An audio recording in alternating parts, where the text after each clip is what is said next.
boa semente, que nós saiamos desse lugar alimentados pelo pão da vida. Ministre nos nossos corações, que toda a mente possa ser trazida à obediência de Cristo Jesus nessa noite, que a gente saia daqui mais parecido contigo, Senhor Jesus. Amém. Em nome de Jesus.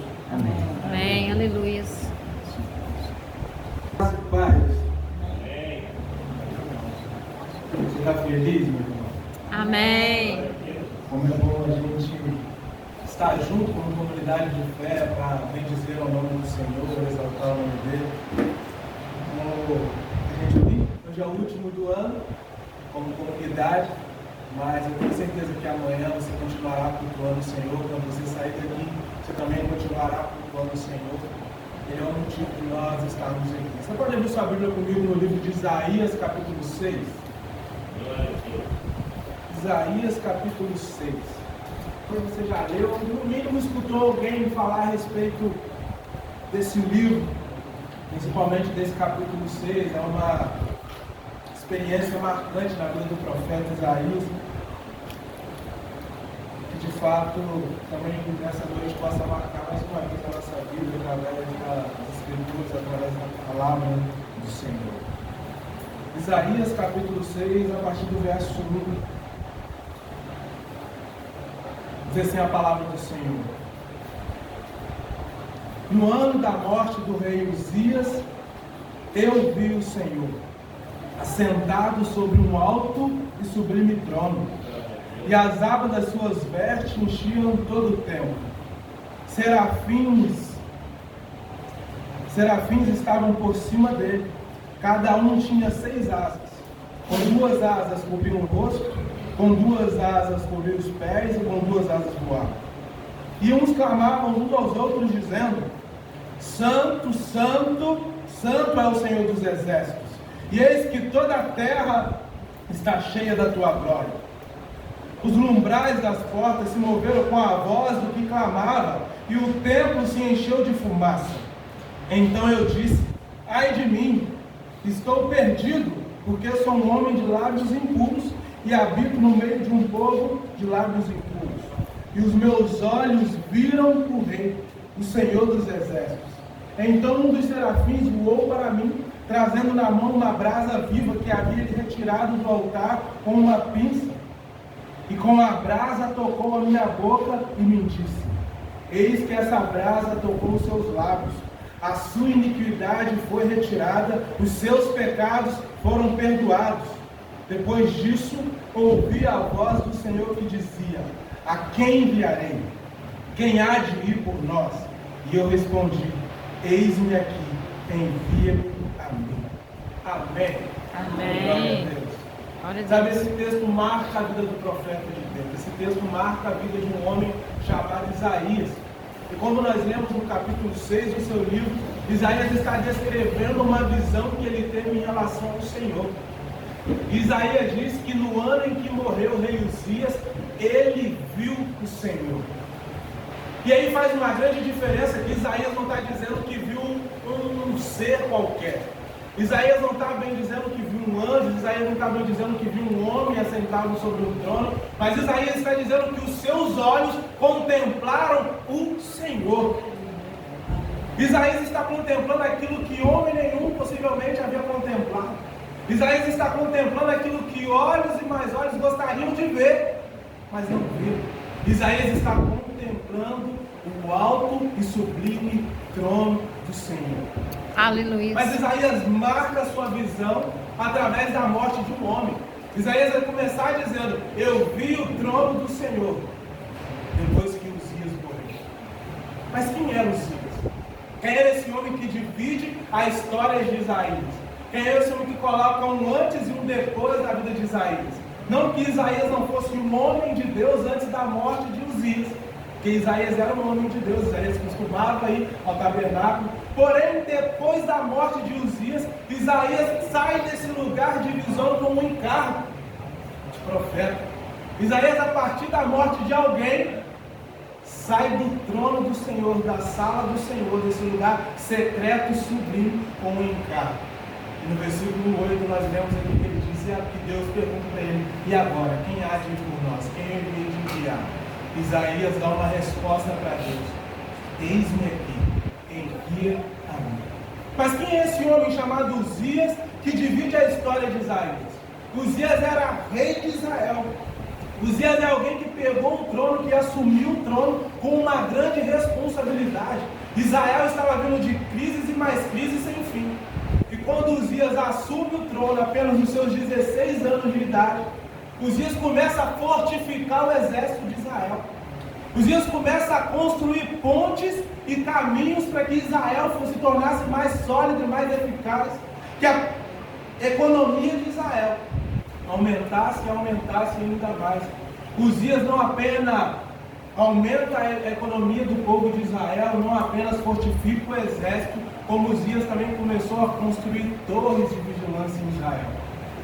Ou seja, toda a necessidade do povo estava sendo suprida. Uzias não apenas fortifica o exército, mas Uzias também começa a matar a sede do povo. Uzias começa a construir cisternas e mais cisternas. Ou seja, o rei que morreu não era um rei ruim. Pelo contrário, Uzias era um rei bom. A Bíblia vai dizer que Uzias era um rei piedoso, que Uzias era um rei que governava com temor do Senhor. Uzias era um rei que governava com mão piedosa. Uzias era alguém que tinha compaixão do povo. E a Bíblia vai dizer que Uzias não somente governava segundo o temor do Senhor, mas que Uzias também governava pelos ensinamentos de Zacarias. Ou seja, Uzias era alguém que governava segundo o conselho do Senhor. Só que a morte desse homem marca a história de um homem chamado Isaías. Como assim? Um rei piedoso, um rei bom, após a sua morte, alguém conseguiu enxergar o Senhor. Mas aí a gente vai ver, meu irmão, que na história da Bíblia, e isso é o que dá credibilidade à palavra do Senhor, que ela não exime os erros daqueles que fizeram algo para Deus.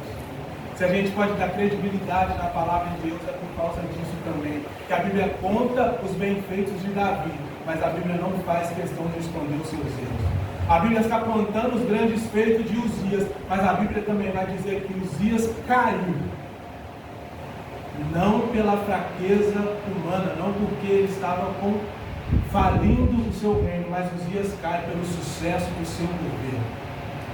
E parece meio contraditório, porque se a gente olhar para a visão humana, para aquilo que a gente acredita que leva um homem à ruína, talvez seja a sua desesperança naquilo que ele está vendo, talvez seja a queda da sua família, talvez seja a sua ruína financeira. Isso talvez leve um homem à sua falência ou à sua queda.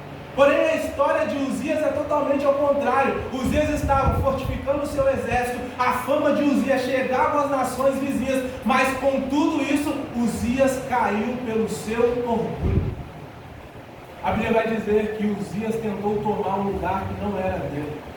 A Bíblia vai dizer que mesmo com tudo aquilo que Uzias estava fazendo, com a ajuda do Senhor, Uzias entra no templo e ele mesmo, por conta própria, tenta queimar os sacrifícios que eram de autoridade, ou que era de responsabilidade dos sacerdotes da linhagem de Arão. E é nesse contexto, meu irmão, que o orgulho de Uzias, ou que a sua vaidade tomou conta do seu coração, e Deus fere Uzias ainda no templo com lepra. E agora aquele rei que era bondoso, aquele rei que era piedoso, aquele rei que era cheio de grandes feitos, agora é alguém que está ferido com lepra, incapaz de continuar no trono. E Uzias tem que se retirar do trono, e o seu filho assume o trono no lugar de seu pai. E é nesse cenário, é nesse contexto que Isaías vai ao templo. E quando Isaías vai ao templo, Isaías tem uma visão do Senhor. Havia 3 cenários, ou 3 crises que estavam assolando o povo de Israel naquela época. A primeira delas era a crise política, porque o rei que o povo colocava sua confiança agora está deposto. Havia uma crise social, porque havia exploração dos mais ricos sobre os mais pobres. Havia homicídios, violência sem fim. E isso tudo, meu irmão, era cometido pelo povo que se dizia povo da promessa de Deus. O que Isaías está dizendo, ou o que o seu livro está dizendo, não se trata de um povo estranho para Deus, mas é de alguém que era um povo marcado pela sua promessa. É de alguém que um dia Deus chamou e disse: esse povo será o meu povo, de propriedade particular. Só que agora Isaías está deposto. E a Bíblia vai dizer que Isaías morre por lepra. Uzias, gente, Isaías não, Uzias. Uzias morre por lepra. E agora o seu filho assume o trono. E nesse caos, nessa situação caótica, Isaías vai ao templo. E no templo ele tem uma visão. Se por hora o povo estava aflito porque o rei piedoso havia morrido e o trono estava vazio, do outro lado Isaías estava tendo uma visão. Se de um lado o povo estava desesperançado porque aqueles que fortificou os exércitos, aquele que levantou a economia, aquele que colocou Israel no seu devido lugar estava fora do trono, por outro lado Isaías estava entrando no templo e tendo uma visão do Senhor. E a visão do Senhor para Isaías era: Isaías, não temas, porque se você imaginava que era Uzias quem governava Israel, nunca foi sobre Uzias, mas quem sempre governou Israel com mão forte foi o Senhor. E a partir daí, dessa visão de Isaías no templo, Isaías sai incumbido de uma missão e vem dizer: olha, não era Uzias quem governava, nunca foi sobre Uzias, mas sempre quem governou o povo foi o Senhor, o Todo-Poderoso. Quando Isaías diz a respeito de no ano em que morreu o rei Uzias, Isaías está dizendo a respeito do ano de 739 a.C. Só que agora Isaías está saindo do templo com uma incumbência e vem dizer: olha, no ano de 142, no ano de 141, no ano de 130 e 140, no ano de 739, o Senhor continuou nos fortificando.